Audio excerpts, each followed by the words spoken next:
Welcome to Mornings with Megan. I'm here to give you the information, tools, and resources you need to make the best decisions for your body and your perimenopause. Good morning and welcome back to Mornings with Megan. I'm Megan Piffner, CNS and perimenopause nutrition expert, and this is part one of a two-part series on saturated fat. The title of this episode was a cliffhanger. I tried to eat 6% of my diet from saturated fat for a week, and this is what happened. I'm going to tell you right now, I failed before I finished lunch on day one without eating a single thing on the American Heart Association's list of high saturated fat foods. Let's get into it. Heart disease is the number one killer of women in the United States, not breast cancer, heart disease. And in perimenopause, as our estrogen drops, we catch up to men in cardiovascular risk at a speed that should make all of us sit up and pay attention. So when my LDL came back elevated, I took it seriously. Here is the personal wrinkle. I am in perimenopause and on a fertility journey, as many of you know. Freddie and I are in the process of IVF, and statins are counterindicated for pregnancy. So that takes one of the biggest pharmaceutical levers completely off the table for me right now. This isn't a new finding. It has been creeping up for years. And since I'm doing so much work to prepare my body for pregnancy, I wanted to explore every avenue. But before I go any further, I want to spend a minute on the markers themselves because this matters for everything that we're going to talk about today. And if you've not listened to episode 16 on lab testing, go back and do that after this one. I go deep on all of that there. Most standard lipid panels give you LDL-c. The C stands for calculated, meaning it's an estimate derived from a formula, not a direct measurement. There's a more precise and more clinically meaningful marker called ApoB, apolipoprotein B. Understanding the difference between them changes how you read into what we're going to talk about later. Here's the plain language version. Think of LDL particles as delivery trucks carrying cholesterol throughout the bloodstream. LDL-c measures the total amount of cargo across all the trucks combined. ApoB counts the number of trucks. Those two numbers usually move together, but not always. And when they diverge, the truck count, the ApoB, is the better predictor of cardiovascular risk. Why does this count more than the cargo? Because the damage to your arteries happens when individual particles get into the artery walls and set off an inflammatory response. That is a numbers game. The more particles you have circulating, the more chances one has to get somewhere where it should not be. It is not about how much cholesterol is in your blood overall. It's about how many particles are on the road. For roughly about 80% of people, LDL-c and ApoB track very closely together. If you're in that group, all of the LDL research that we're going to walk through today is directly relevant to you, and this is not an issue. For the other 20%, they diverge. The dangerous version of high ApoB with a normal LDL-c is you have a lot of particles in circulation that your standard panel is completely missing. LDL-c still matters because most guidelines and most research are built around it. But if you can access ApoB testing and work with someone who can interpret it, it gives you a much fuller picture. I will link to episode 16 in the show notes. I do not currently have an ApoB result to share with everyone. The nurse practitioner I have been seeing was not comfortable interpreting it, which is completely reasonable, and fertility is our first priority right now. So I'm working with a standard lipid panel, and I want you to have all that context as we go. So now, let me tell you about my week, or more accurately, my day. The American Heart Association recommends keeping saturated fat to 6% or less of your total daily calories as part of a heart-healthy diet and as a tool for lowering LDL. Sounds completely reasonable on paper. So let's look at what it actually looks like on the plate. I get between 1,800 and 2,200 calories a day, so I use 2,000 as my average. 6% of 2,000 calories is 120 calories from saturated fat, so that works out to about 12 grams. 12 grams. For context, that is less than a tablespoon of butter. That's your entire daily budget. Okay, so I started my challenge on a Monday without a ton of prep, just a plan to eat the foods that are not associated with saturated fats or are not considered to be high saturated fat foods. The American Heart Association lists the high saturated fat foods to avoid as beef, lamb, pork, poultry with skin, beef fat, tallow, lard, cream, butter, cheese, ice cream, coconut, palm oil, palm kernel oil, and some baked and fried goods. Here's what I actually ate that day: my coffee with collagen, my black bean brownies, which are made with avocado oil, eggs, black beans, raw cocoa powder, allulose, vanilla, and a bit of maple syrup. I had 4 scrambled eggs cooked in olive oil, green beans, romaine lettuce and hickory root, cherry tomatoes, 1 tablespoon of Trader Joe's ranch, half of a pear, and my square of dark chocolate. I didn't have a single thing on the American Heart Association's list of high saturated fat foods, and I still failed before I even got to my chocolate. If you have a friend in your head right now who has been told to cut saturated fat and has been white knuckling it, send her this episode right now, not when it's over, right now, because what comes next is going to make her feel a whole lot better about her life choices. Why is this so daunting? What most people don't realize is that foods are made of multiple components. Olive oil is not just monounsaturated fat. 1 tablespoon has 10 grams of monounsaturated fat, 1.5 grams of polyunsaturated fat, and 2 grams of saturated fat. That makes olive oil a lower saturated fat food, but not a zero saturated fat food. And here is where it gets really interesting. The Perimenopause study is one of the most cited pieces of evidence supporting the Mediterranean diet for cardiovascular health. It showed a 30% reduction in major cardiovascular events compared to a low-fat diet. The Mediterranean diet group in that study was consuming roughly 3.5 tablespoons of extra virgin olive oil per day. 3.5 tablespoons of olive oil has about 7 grams of saturated fat before anything else goes on the plate from olive oil alone. The Mediterranean diet, cited by many of the same voices promoting the 6% guideline as the gold standard of heart-healthy eating, is not clocking in anywhere close to 6% saturated fat. That is not a small contradiction. That is the entire argument. Let's walk through the American Heart Association's own recommendations to see how fast the math falls apart. The American Heart Association says I should replace meat with beans, legumes, fish, and nuts, and cook with liquid vegetable oil rather than tropical oils. Let's start with the nuts, since the American Heart Association puts them on the approved list of protein sources. I will gently note here that nuts are not actually a great source of protein, but let's follow the logic. Half a cup of walnuts has 3.5 grams of saturated fat, almost a third of my daily limit of 12 grams, and that delivers 8 grams of protein. I still need to get 22 more grams to hit my minimum goal of 30 grams per meal. Half a cup of salmon gets me there at about 22 grams of protein. Farm raised is 3.5 grams of saturated fat. If I'm on a budget, we're going to go with farm raised. I now have hit 30 grams of protein. I am sitting at 7 grams of saturated fat, and I have not cooked my fish yet. 1 tablespoon of olive oil to cook adds another 2 grams of saturated fat. I'm now at 9 grams of saturated fat, and I've not added a single item from the restricted list. I have not made it past my first meal. To say that this is unattainable without someone else preparing every meal you eat is an understatement, and the detail matters enormously for the research, which I'm about to get into. Here is where the story gets super interesting. I went looking for the study that actually produced the 6% number. What I found should be in every cardiology ground rounds in the country. The controlled feeding studies that achieved the 6% saturated fat were run under metabolic ward conditions, meaning professionals made all of the food for the participants.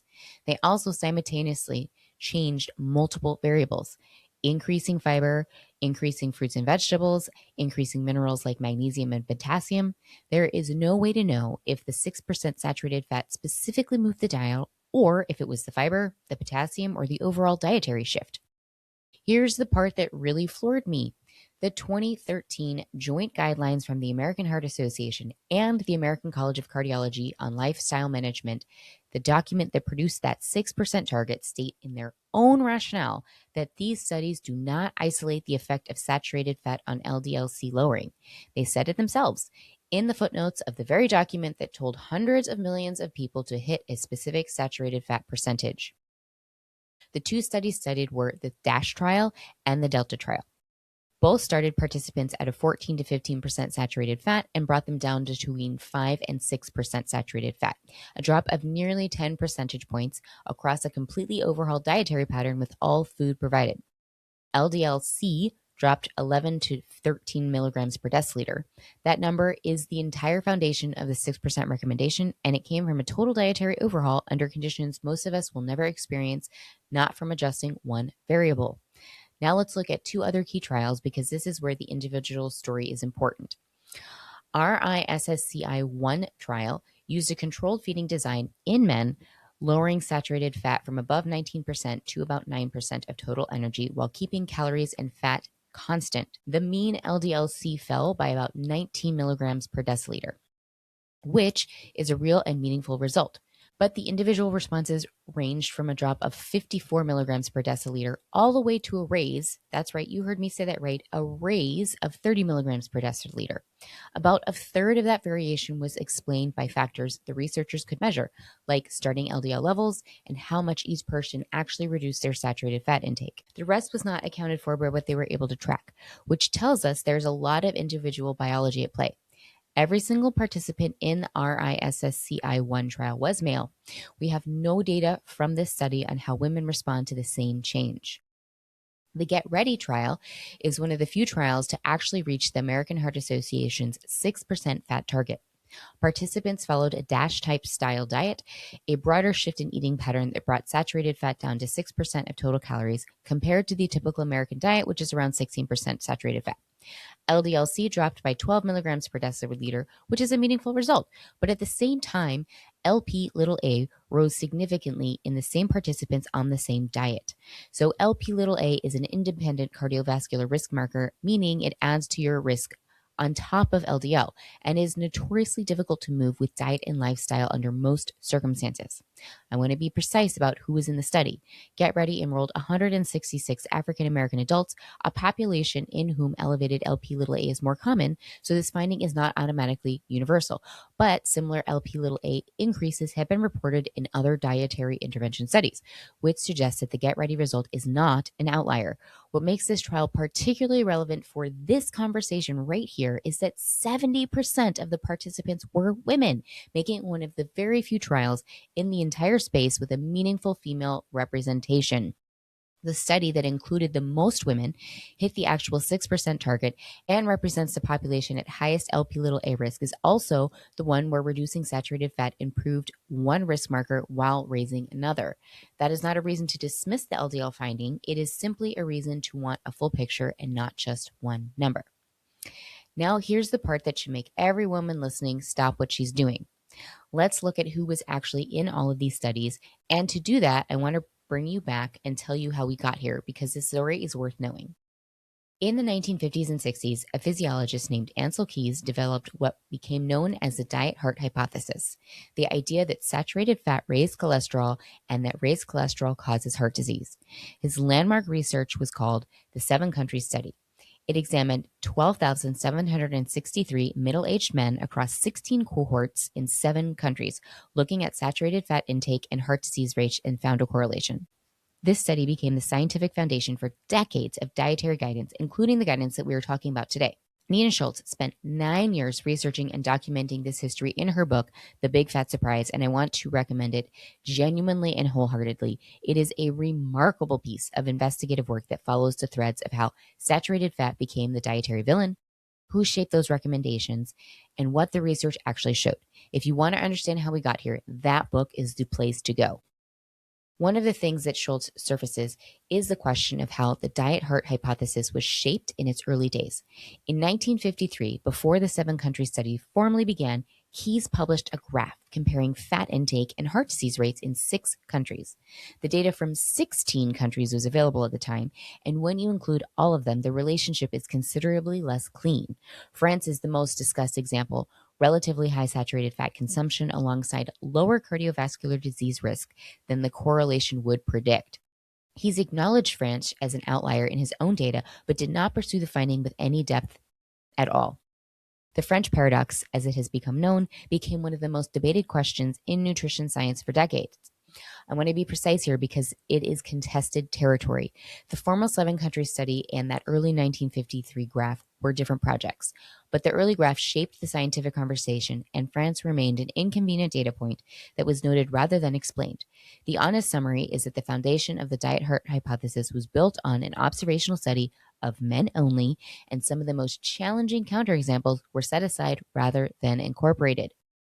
I think that Nina Schultz and Gary Taubes did genuinely important work in exposing the weaknesses in the foundational research. Where I think the conversation has sometimes overcorrected is in treating saturated fat as completely irrelevant to cardiovascular health. The individual sensitivity data, the mechanistic research, and the signal in more rigorous trials suggests the honest answer is more nuanced than either extreme claims. We will get into that in part 2, but on the origin story of these guidelines, the questions are fair and they deserve to be asked. Now back to the studies and who was actually in them. The 7-country study, 12,763 participants across 16 cohorts, all men, 0 women. The RISSCI-1 controlled feeding trial that we just discussed, 109 participants, all men, aged 30 to 65, 0 women. The DASH and DELTA trials, the 2 studies cited directly in the 2013 guidelines as a basis for the 6% recommendation, mixed sex populations, but the sex-specific results were not a primary outcome in either study, and we do not have clear data on whether women responded in the same way as men. Get Ready trial that hit the 6% target, 166 African American adults, 70% women. The trial with the strongest female representation is also the one where the intervention raised a separate cardiovascular risk marker. And the Women's Health Initiative, the only large-scale trial designed specifically for postmenopausal women, 49,000 women, 8 years, full dietary fat intervention. LDL dropped 3.55 milligrams per deciliter on average, with no significant effect on cardiovascular disease, stroke, or coronary heart disease. The guidelines telling you, a perimenopausal woman, to eat less than 6% of your calories from saturated fat are built primarily on research conducted in men. The one woman-specific megatrial produced the smallest effect of any intervention that we've discussed. We do not have any good data on how reducing saturated fat, particularly to the 6% level, performs specifically in the female body. That is what the research records show. I want to leave you with one more observation before we pick this up in part 2. If saturated fat were truly the cardiovascular disease smoking gun that the guidelines suggest, we would expect populations who eat traditional diets that are very high in saturated fat to show high rates of heart disease. The Maasai of Tanzania and the Samburu of Kenya traditionally ate almost exclusively animal fats from milk and meat, with fat making up a very large portion of their calories, between 60 and 80%. When researchers surveyed them in the 1960s, they found low levels of serum cholesterol and very little clinical evidence of cardiovascular disease despite the high animal fat intake. I want to be honest about what this observation does and does not show. These were field surveys, not clinical trials. The researchers themselves noted that on other factors, including high levels of physical activity and very different food environment, may have been protective. This is an illustration, not a prescription, but it does raise a legitimate question. If the relationship between saturated fat and heart disease were as straightforward as the guidelines suggest, we would expect to see it show up consistently across populations. The fact that it does not appear in some of these traditional contexts is worth considering. In part 2, we are going to get into what the research actually shows about moving your lipid numbers, a direct comparison of the tools available to you, and what I found when I ran my own experiment. We are also going to get into the fuel pillar of the Perimenopause Matrix, because this is exactly where this all lives. I will see you next week. Can you do me a favor? If this was helpful, share it with one person who might need to hear it today. Our bodies didn't come with a user manual, and this perimenopause thing can feel confusing and lonely. But you're not alone, you're not crazy, and you're definitely not broken. And maybe someone in your life needs that reminder too. Let's spread the word and be kind to each other and ourselves. Now the legal bit. I'm a nutritionist, but I'm not your nutritionist. This podcast is for information and education only. No client relationship was formed. Always seek medical advice when necessary. I'll see you next Wednesday morning.